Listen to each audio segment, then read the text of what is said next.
U.S. service members in war zones run the risk of being discovered by the enemy every time they go for a run while wearing exercise trackers, including Fitbits. David Martin reports the Pentagon is now doing a broad review of these devices.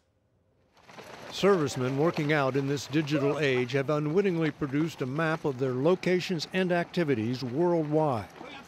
A security breach the Pentagon did not find out about until a 20-year-old Australian student discovered it.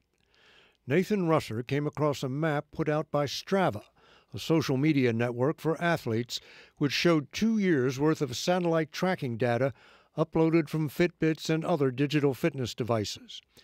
U.S. bases are clearly identifiable and mappable, Russer tweeted, like this American Special Operations base in Syria. It took us seconds to really, gather some information that really should not be publicly available. Any child can do this.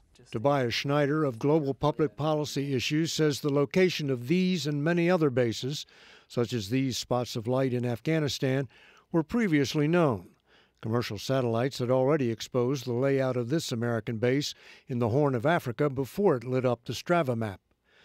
But mining the GPS data collected by Strava can reveal the pattern of activity at the base, down to the identities of individual soldiers and the routes they take.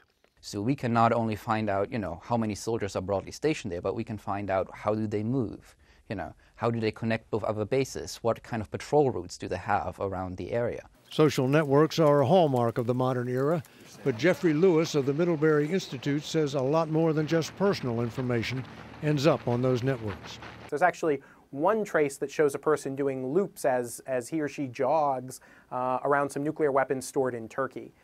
So while, yes, I think to some extent this is the new era we live in, this is a particularly frightening example of that era. Jeff, this breach could go well beyond the military to include intelligence officers and anyone else who used a fitness device while working at a sensitive location. David Martin, thank you for that report tonight.